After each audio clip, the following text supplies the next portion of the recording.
Hello, Renegade marketers. I'm excited that you're here to listen to another episode of Renegade Marketers Unite.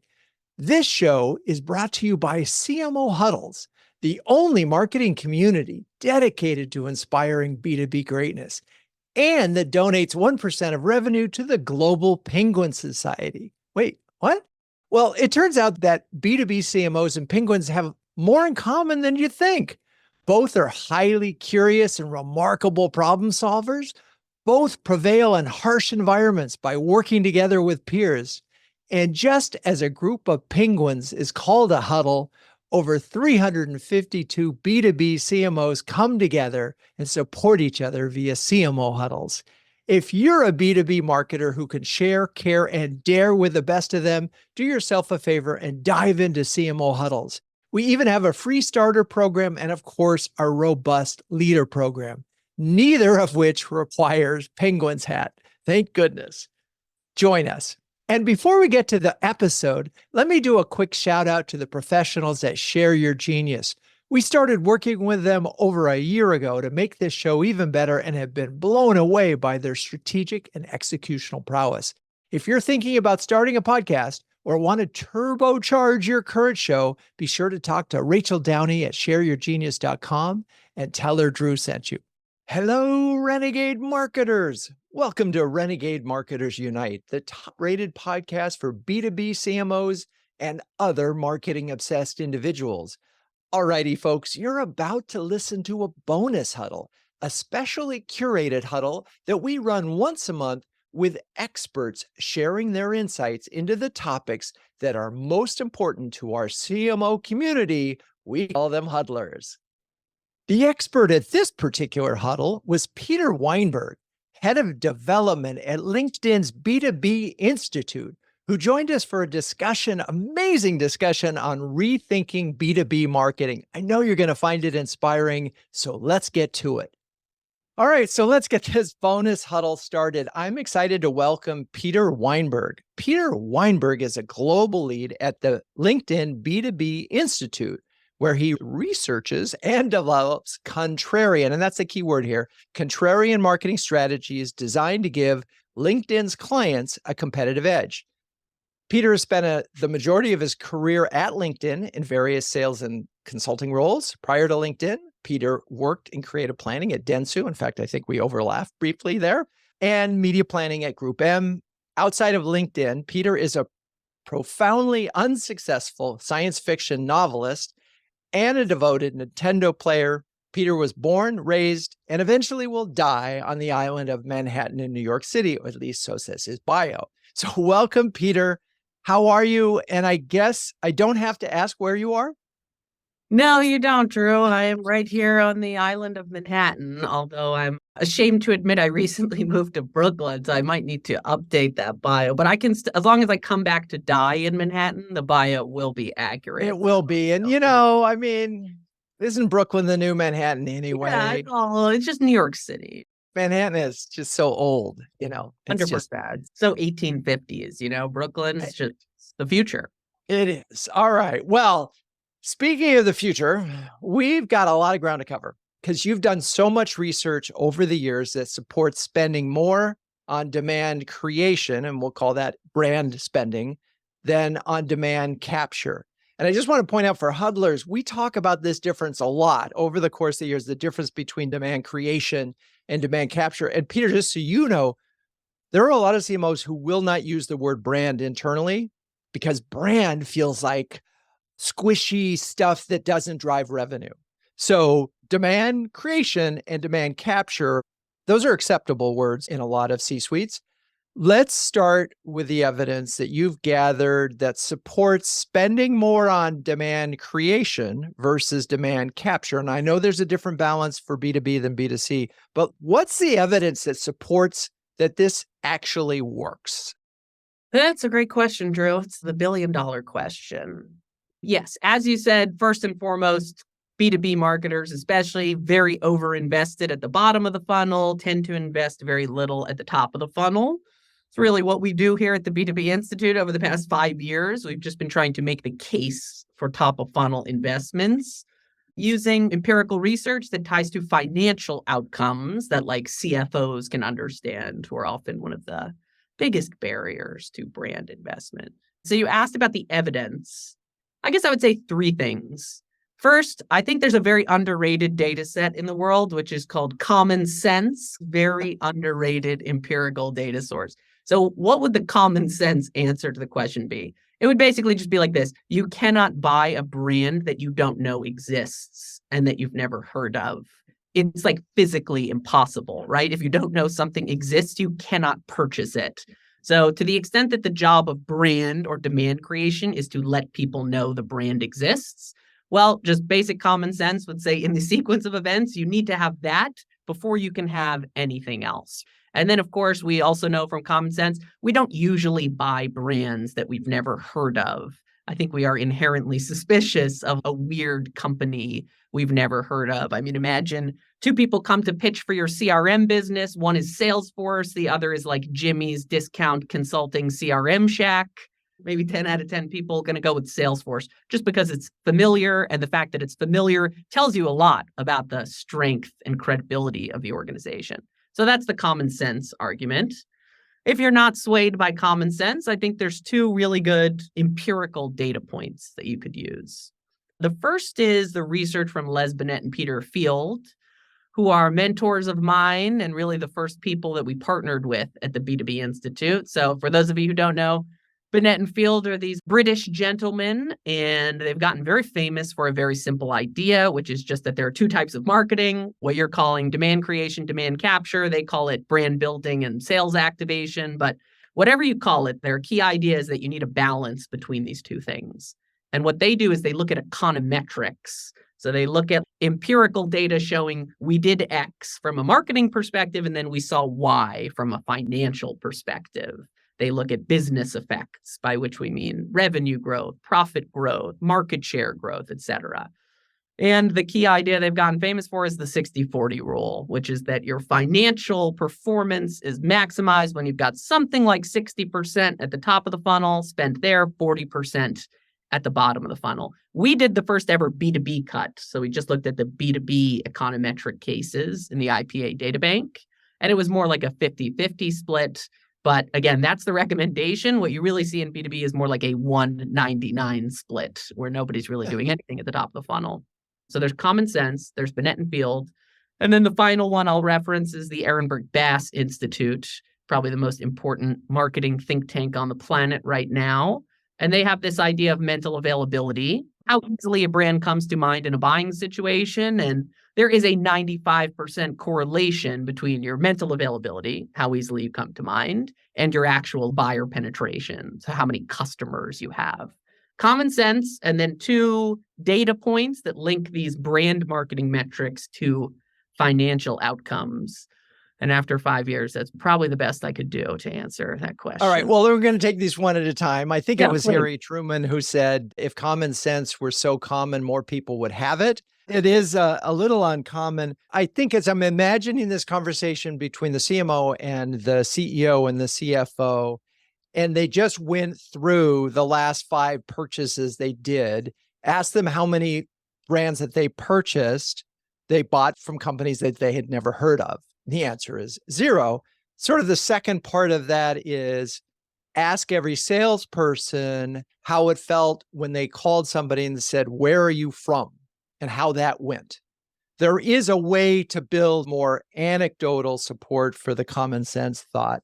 The Totally. Binet and Fields balance thing, let's go into that for a second. And so if we got all the folks that are on our call right now, and there's a goodly number of folks, and we said, 50-50 is what you're going to spend top of the funnel versus sales activation, as you call it, or demand capture, as we often call it here. They'd roll their eyes and say, good luck. There's just no way that I could sell that. So let's dive into that a little bit more and see what ammunition we could help them give it. Because I think a lot of B2B marketers, and some of them have B2C in their background, they know inherently what you're saying makes sense. But going to a PE firm or going to a VC firm and saying, hey, we need to respend our money. We're spending it wrong. And these people, by the way, they're talking to aren't stupid, but they want revenue this quarter. demand this quarter. So how do you sell 50/50? First and foremost, it's not easy, right? If it was easy, most people would be spending 50/50. They're not. They're spending 199. So, I'm not out here telling you this is like just a simple conversation. You just got to whip out 3 PowerPoint slides and you'll be spending 50% of your money at the top of the funnel. It's not easy. But I'll go back to that word you used, contrarian, Drew, because we are obsessed with contrarian ideas. And the reason we're obsessed with contrarian ideas is because it gives you a competitive advantage. If you do something that everybody else is doing, then you get average returns. If you do something nobody's doing and it's the right thing, you get above average returns or alpha. So to me, in other words, like the fact that it's so hard to sell in brand is why it's such a huge opportunity. Because if you're investing in brand, you could be one of the only CMOs doing it. I'll give a shout out to Brian Law, who I just learned is on the call. Brian Law, one of the few CMOs who's very well versed in the Ehrenberg Bass research and has used it successfully to make the case for brand internally. And ZoomInfo is running a brand marketing campaign, which is actually a pretty novel concept in B2B. So it's rare, but it's possible. And the fact that it's rare and possible is the opportunity. But I guess to answer your question more directly, Drew, I think you start by, you need to explain the difference between short-term results and long-term results. And that's, again, not easy to do. People struggle to balance long-term results with short-term results. In civilization, you see that pay out with climate change and the national debt. People think short-term.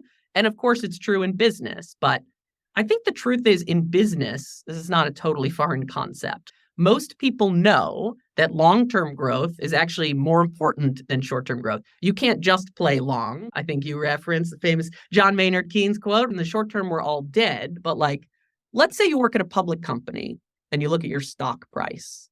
And you say, okay, what goes into my stock price? An analyst would tell you something like 80% of the value of your stock is based on future cash flows that will not come in for 10 plus years. So I think there's this misconception that Wall Street short term, we've got to be short term. But actually, Wall Street is mostly evaluating firms based on how many sales they're going to do in the future from future buyers. So then you have to ask yourself, okay, 80% of my value is from future customers.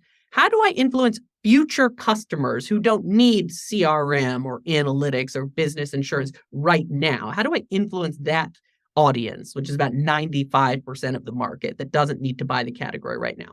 Well, saying buy now, not going to really work on people who won't need to buy the category for 5 years.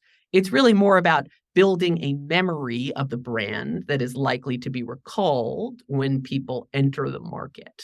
So I think there's a way to work backwards from finance and say, what does finance care about? They care about future cash flows. Where do future cash flows come from? They come from future customers. How do we influence future customers? It's about, again, building these long-term memory structures in the minds of buyers. I don't think things should be positioned as totally binary. There's already a question, can you do both? I think it's helpful to think of these as separate activities because the type of creative, for example, that builds a long-term memory is a little different from the type of creative that gets somebody to buy right now. But it is fair to say that an ad that works in the long term will also work in the short term. If you have a highly effective brand campaign, you should start to see results pour in right away from the people who are in market for the category. The problem is, again, 95% people are not in market. So most of the effects are going to be distributed into the future, which again is a financial concept. That's amortization. That's a capital investment. You build a factory, the revenue is not recognized in the next quarter. It's recognized over many future quarters. So brand marketing works like that. It works like CapEx, even though it's reported on as OpEx. So all of this is an unexpectedly long-winded way of saying, there's ways to connect marketing language and brand marketing language to financial language. And I think we as marketers need to lean more into that. Instead, we've leaned into, I would say the opposite. Things like brand purpose, brand perceptions, things that are actually inherently not financial sounding. And that's why you see a lot of friction between finance and marketing. We're talking about investments. We're using language that CFOs understand. They're investing in capital, they're investing in R&D, and they're investing in the notion of long-term market creation versus long-term capture versus short-term capture. I get it. And I don't think there's anybody on this call right now that would argue with this necessarily. In the long term, we'll all be dead quote here. CMOs don't necessarily have a long term.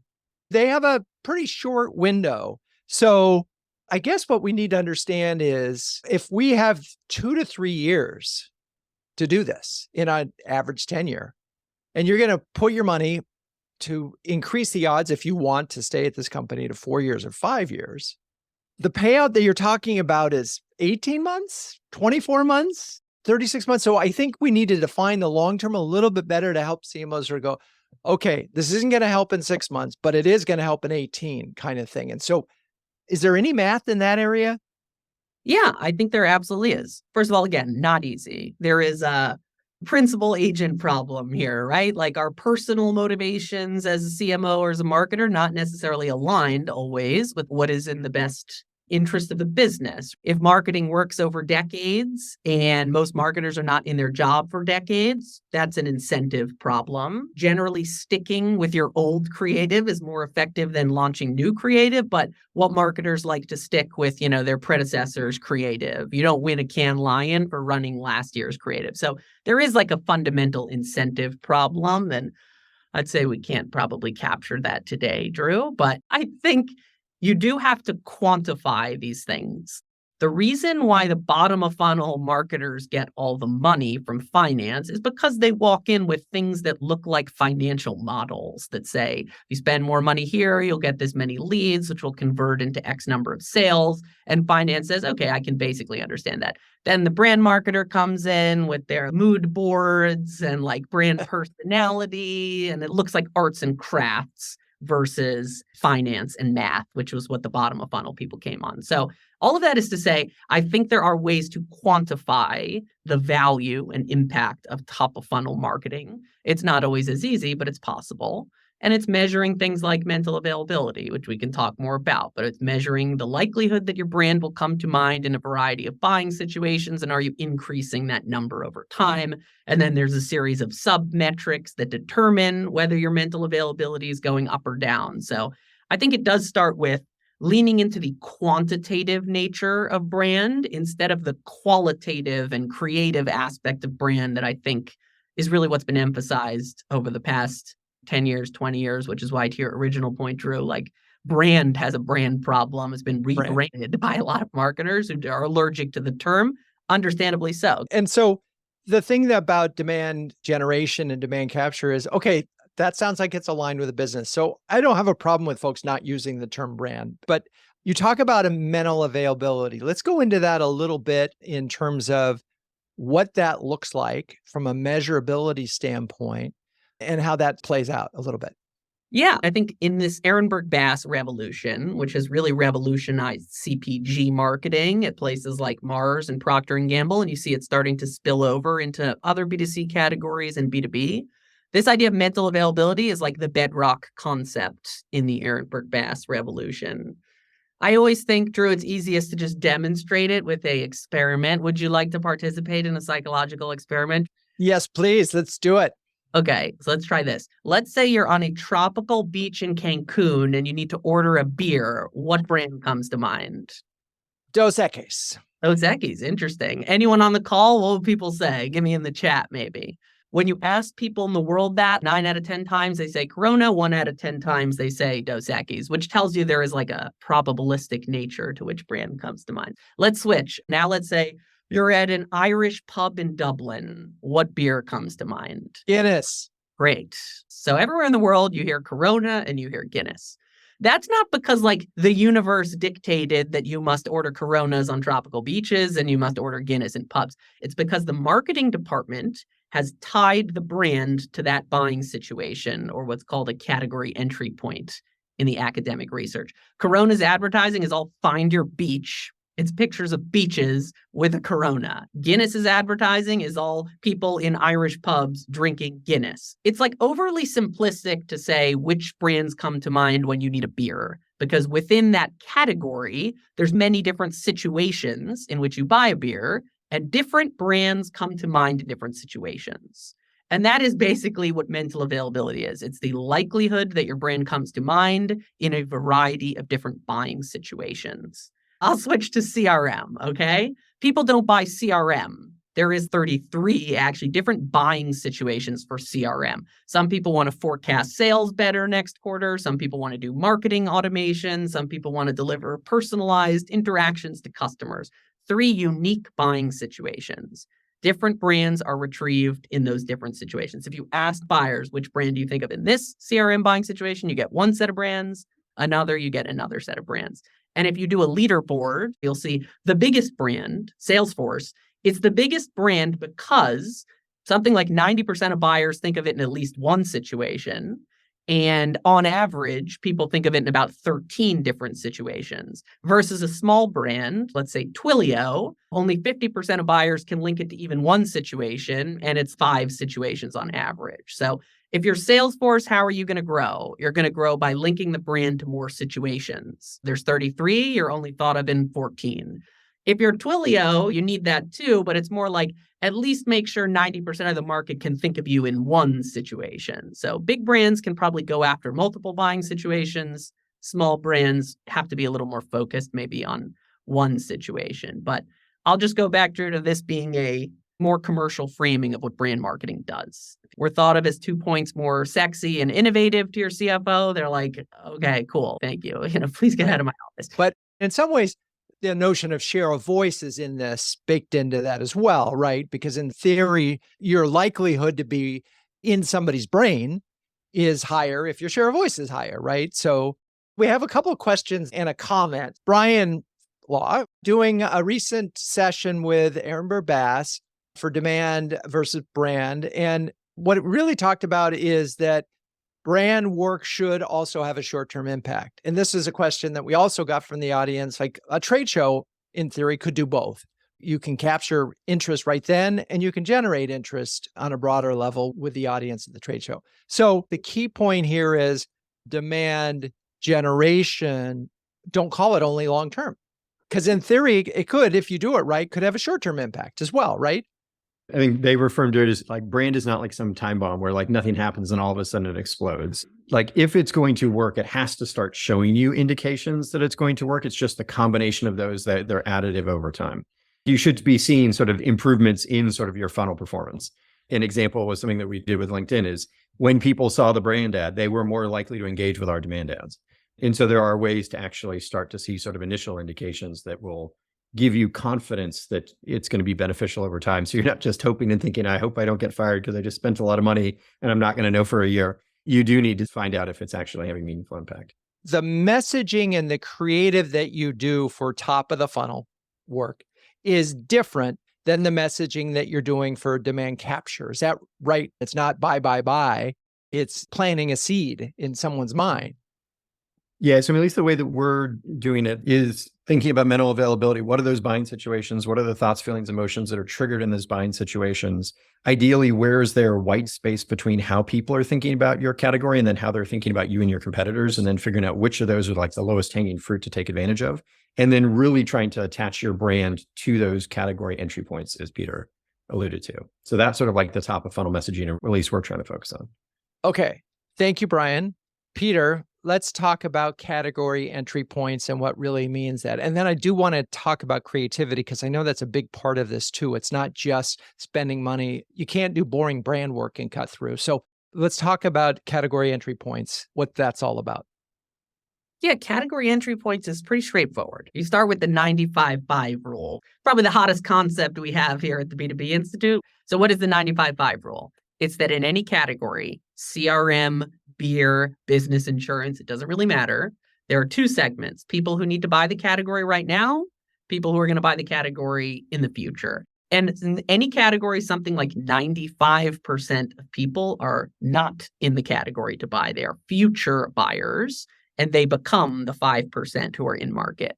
So category entry points, very simply, you could think of as the pathways into the category. 95% of the time, you don't need CRM, but when you do, there's 33 category entry points that move you from a not needing CRM buyer to a you need a CRM solution right now. So it's really a critical point because I'd say both at the bottom and top of funnel, you need to be aligned around those specific situations. You need to understand that the big entryway or gateway into the category is that people need to forecast next year's sales. So let's make sure our top of funnel marketing says, think of Salesforce when you need to forecast next year's sales. And then let's make sure our bottom of funnel creative is more like, hey, if you need to forecast sales right now, talk to a sales rep, or here's a demo of how you can use Salesforce to forecast sales better, right? Which gets to the point of the creative being a little different because it's for in-market versus out-market, but they're both aligned around the same category entry points. Every category has different category entry points. So you need to identify what they are. And then you need to choose the ones that are the most valuable for you, which is a whole other methodology, but that's like the basic concept. Yeah, got it. And many of the research sources that you've cited or documents that you have, we'll put links here. And we also have links on cmohuddles.com. So you can see the scorecard white paper. We'll include the link in chat right now and also in the show notes where a lot of this other research is referenced. It occurs to me, and I'm thinking that some of the CMOs may be wondering about this too, which is sometimes your customers or prospects don't know they need your product or service. In fact, they're not in the market at all. When you present the problem, they go, oh yeah, I do have that problem. My demand thing over here and my CRM are not speaking to each other. I need some kind of interim code. That would be nice. And they hadn't recognized they had the problem. That's different than you're going to buy a car every X number of years. And so they're going to cycle through. And at some point, their old car is going to die and they're going to need it. There's a lot of products out there that are being sold that are not replacements or substitutions. They're additive. Where does that fit in this plan? I mean, in some ways, because you're selling a new way of doing things, you probably need to do more brand work. But what's your thinking on that? You know, I meet a lot of marketers, especially in B2B tech, where I spend a lot of time, who are all like, well, I have an entirely new category that didn't exist before. Surely, you know, there's something different about my marketing situation. And I would argue that's really not, because here's the thing. These category entry points, first thing to know about them is they exist whether your brand exists or not. Whether there was Salesforce or not, people would need to forecast next year's sales in some way, and they would just find some other solution and more cumbersome solution prior to the existence of CRM, right? So like, let's take Uber. Everyone's like, Uber, totally revolutionizing company, transformed transportation forever. The category entry points for Uber are like, hey, I need to get from A to B. That was a category entry point in like 1776, right? So the category entry points are really pretty stable in time in a category. It's just that there's new solutions to them. I think if you're in a new category, it's still about linking your brand to those category entry points. And I think we have this mental model in marketing that we put buyers in market. In other words, if we have really good, compelling creative, we can force somebody to like stop what they're doing, click on the ad and go buy our CRM solution. And most people laugh when I say that because they know intuitively that's not how marketing works. But actually, we very much measure marketing on how well it does that. The reality is like, you don't put people in market, the universe puts people in market. There's a great quote from Erwin Efron on this where he's like, the cereal ad didn't get Mary to buy cereal. The empty cereal box did. You're kind of more just lying in wait, constantly saying, hey, whenever you're in this situation, think of Salesforce. And then through factors mostly out of your control, eventually somebody will hit that situation and you'll make sure you're the brand that comes to mind. So I think even in new categories, they're old category entry points. And fundamentally, it's about understanding that the marketer doesn't move the customer in market. The customer moves themselves in market. I'd love to go deeper on that one, but we have so much ground to cover. And one of the things that you talk a lot about, and I think there's even a formula, creative times media equals outcomes. So let's talk about creative and its impact. And I know that there's kind of a lack of creativity in B2B in general. And I'll say at least there's a lack of distinctiveness. You turn the sound off and you didn't see the last frame, you would think, oh, that's 10 different brands. It could be any one of brands, right? So talk a little bit about creativity and why it's more important than ever. Yeah. Let's go back to this. It's about being mentally available. What does that mean? It means it's about being remembered in a future buying situation. So everyone in marketing thinks they have a lead gen problem and that their job is lead gen, but actually their job is mostly memory generation. It's making sure you build this memory of the brand that is retrieved in the future when somebody encounters one of those category entry points. The key metric is memorability. So how do you drive memorability? Well, of course, there's a media component because you need to actually reach a customer. If you don't reach a customer, nothing else can possibly happen. So reach is like a gating factor on marketing effectiveness. But then how effective your reach is and how well it converts into sales is almost entirely a function of how good your creative is. How memorable is your creative? How likely is it that somebody will remember having seen the ad, remember the brand in the ad, and remember it in some cases 6 months or 6 years from now? So you need really good, memorable creative. And probably won't come as a surprise to many of you that like B2B marketers don't really have that. This is probably the least popular research I've ever done in my life. We took something like 2,000 B2B ads and we tested them for creative effectiveness and memorability. We tested them on a 1 to 5 scale. So 5 stars, very good, memorable creative, 1 star, super forgettable, boring creative. In B2B, something like 80% of ads scored 1 star, which means they're just completely forgettable creative. There is an absolute crisis of creativity in B2B. There's a bunch of factors. There is what you mentioned, distinctiveness, which is everyone's ads look exactly the same. They're all blue. It's all digital transformation. They look the same. They're saying the same things. It's always like people in suits shaking hands or that weird sci-fi thing where the guy has his hand here and there's all those stock imagery, stock generic branding. And that means it's not going to cut through because it's just boring, looks like everything else. And it's not going to get attributed to the brand. It'll probably just get attributed to whoever the biggest player is in the space. Sometimes you're accidentally marketing for competitors, essentially. So the fundamental problem in B2B is that our creative is super boring. It's all about product features and benefits. It's always like 11% better ROI. And if you don't need CRM right now, that's just not an interesting or useful message. It goes in one ear, out the other. And that's really the problem we have. We have a crisis of memorable creative in B2B. You use the term weird, and that weird can work. I love the term and thinking about it a lot. I'm trying to find a weird B2B brand. And, there's moments in time, particularly during their startup phase, where they feel weird a little bit, and then they lose it. They get another round of funding, and then everything gets homogenized.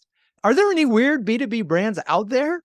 Yeah, you got to be weird. I mean, in life and in marketing, there's a great concept. I think it's called the Van Restroop effect, but it's basically like humans notice incongruous things. If I show you a picture of 50 black sheep and then there's one red sheep, you notice the red sheep. You notice things that don't blend in, but actually stand out. It's easy to extend the metaphor into advertising where you see 50 B2B tech ads and you want to be the one that doesn't look like the 49 other ads, which requires you to be what I would call weird or what Ehrenberg Bass would call distinctive, uniquely like yourself and not anyone else. So that is kind of the key concept. Brands that do it well in B2B, I mean, there's very few. Salesforce is one we talk about a lot. It's actually the journey you mentioned, Drew, where like at first Salesforce branding was really weird when the company launched. Then they got into the enterprise and it became like soulless and boring. And then there's really been a revitalization at Salesforce over the past 5 years where if you look at their advertising, it's like talking woodland creatures. This is Guy Astro, a little kid in a raccoon costume. And marketers are always like, what are they doing? That's insane. It's so crazy and weird. It has nothing to do with CRM. And I'm like, is car insurance an interesting category? No. What are the biggest brands in car insurance? Geico. How does Geico sell car insurance? They sell it with a talking British gecko, right? So it's like things don't need to make sense to work. In fact, the more nonsensical, often the better they work. So Salesforce, I think, does as well. MailChimp is a company I've been spending a little more time with. I think they do it very well. They've got absurdism. Their creative is just super weird, like bat human creatures. And Again, I know many of you are probably saying I could never do that, but like to me, that's the opportunity. Because nobody else is doing it, it's a foundation for true distinctiveness and cut through and memorability.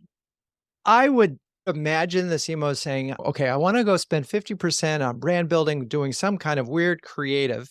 And I would love to sell that in, but I can't. I also listened to one of your other presentations and you talked about big bets and putting a lot of money against one big idea.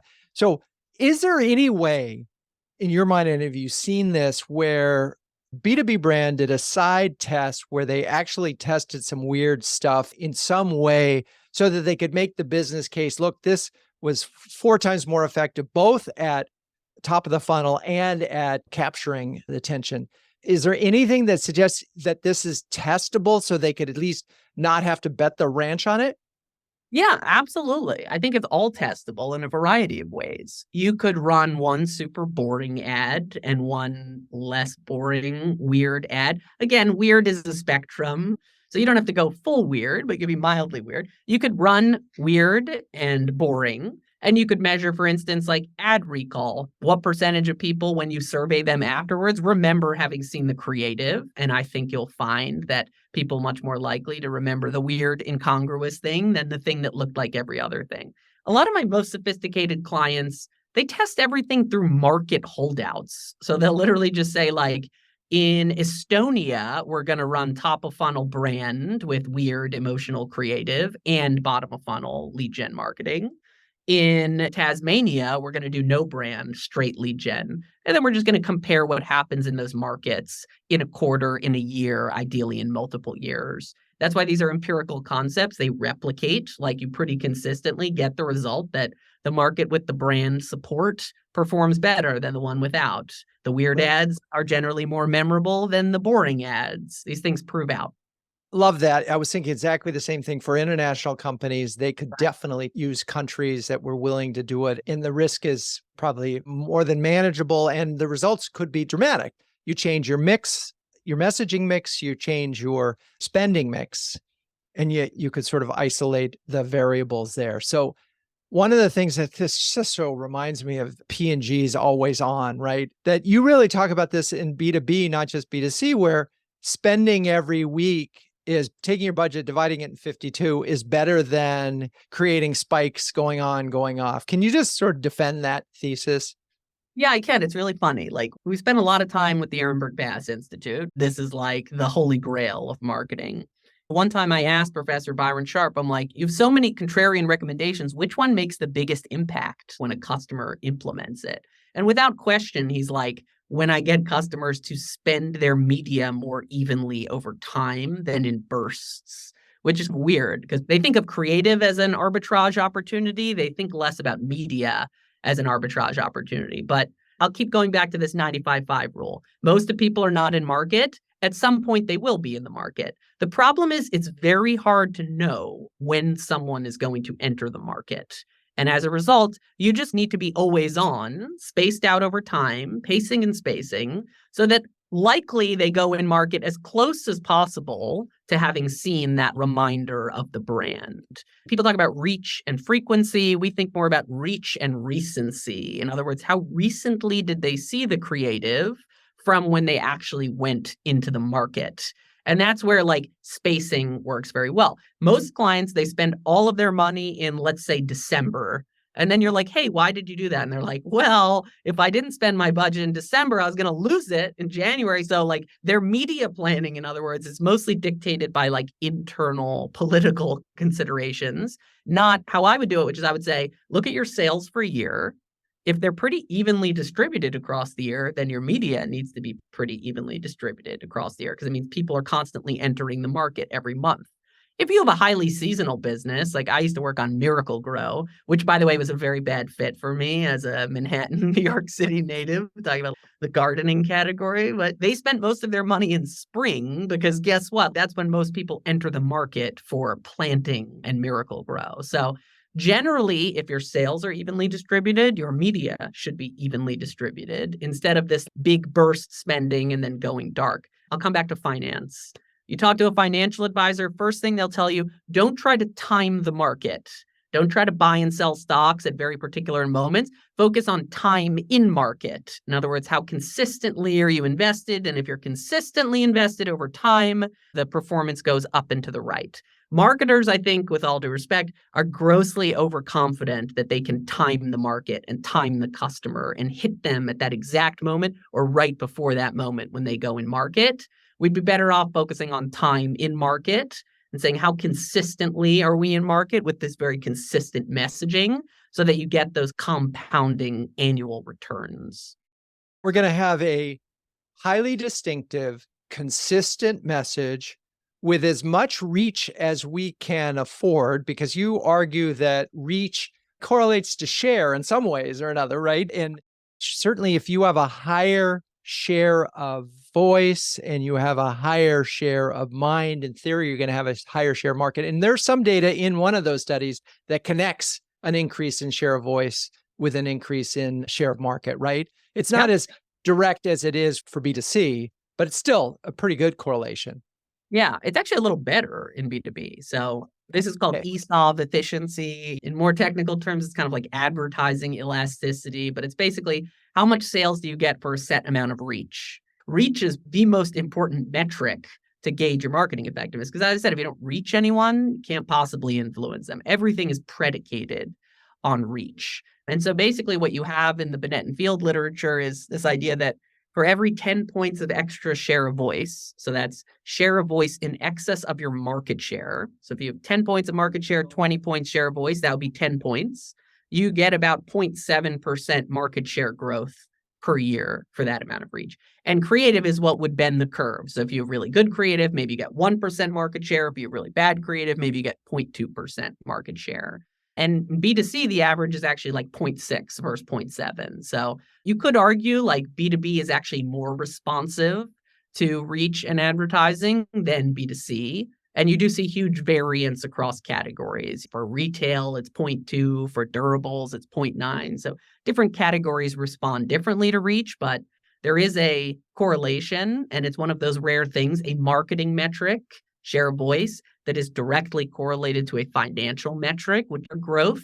And that, I think, is really the power of reach-based budgeting or thinking about ESOV as a key performance indicator. I do want to go back to one thing. First of all, for folks who are looking for examples of breakthrough and memorable creative, we're going to try to find more. It's really hard. There's just a lot of folks that are spending on demand, and so it's on capture and not creation. And when you're spending money on capture, it tends to be more rational. It tends to be less creative. Now, at one point in the sales process, you do talk about the need to be more rational. There is a point where, okay, you can leave the silliness aside, that someone is looking for some information. Can you talk about that distinction?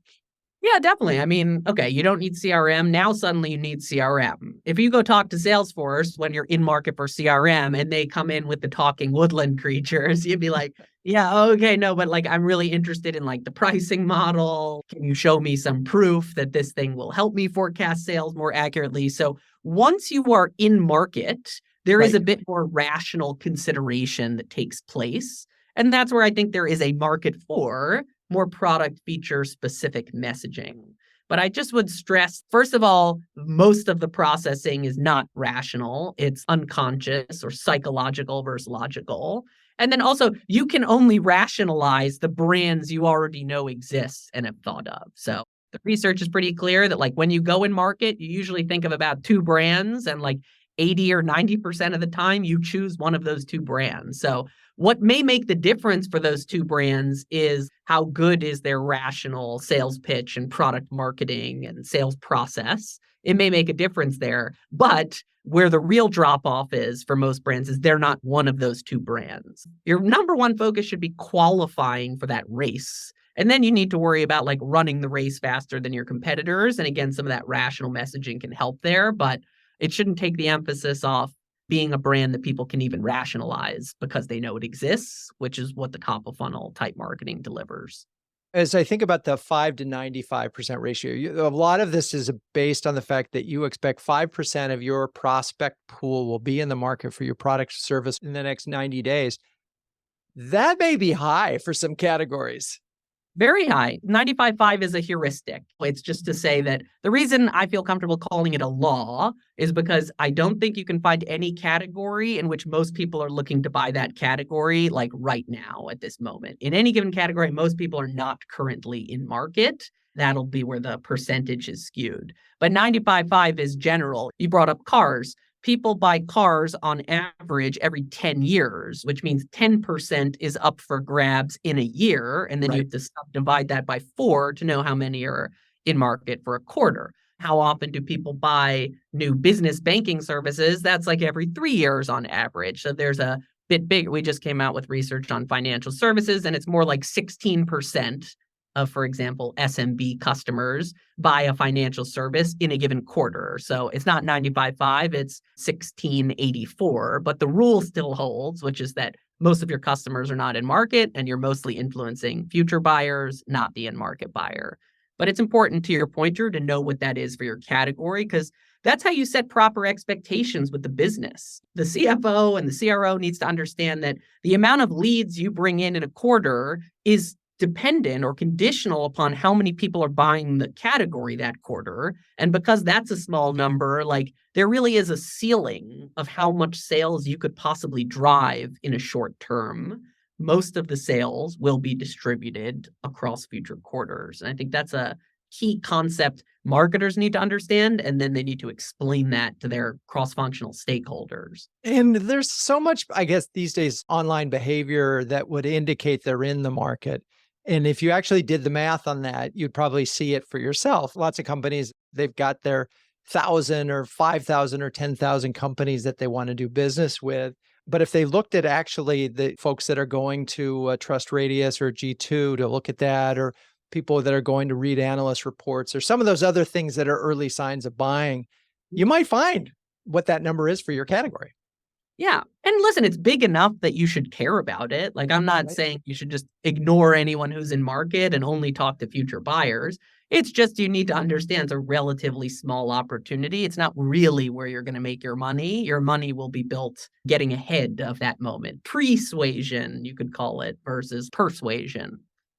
Let's just talk, and we're going to wrap up very quickly, but do you talk about brand as a value, as an asset? And is that something that you measure? I mean, I know there are other organizations that do brand asset valuation kind of things. Is that a factor in any of this? Yeah, I think it absolutely is. Brand is an asset. It lives on the balance sheet. For many years, clients would be like, what do you mean by brand? What is brand building? And I would give these long, incoherent answers. And now I'm like, okay, if you're Coca-Cola, what is your brand? Your brand is your distinctive assets. It is the name Coca-Cola. It's the red and white color. It's the scripted font. It's the polar bear. Like, that is what your brand is. It's just a series of assets, in many cases, visual assets that you put on things so that people know who they belong to. That's the original definition of a brand, right? It's like you put it on a cow, people know who the cow belongs to. The value of those assets is dependent on how many people know about them and how many different situations they are linked to. So Coca-Cola is a very valuable brand because it has so many assets, and those assets are known by pretty much everyone, and they are constantly linking themselves to more and more situations in which you should buy Coke. And then they also have incredible physical availability or distribution, so that if you want a Coke, it's never more than within arm's reach, as Coca-Cola famously says. So if you look at research, most firms, their valuation is based on intangible assets. And then you're like, what's an intangible asset? You click on the balance sheet. It's literally like trademarks. It's your logo, your name. Those things have value, intangible value, but value nonetheless, that lives on your balance sheet that will be realized if, let's say, your company is bought.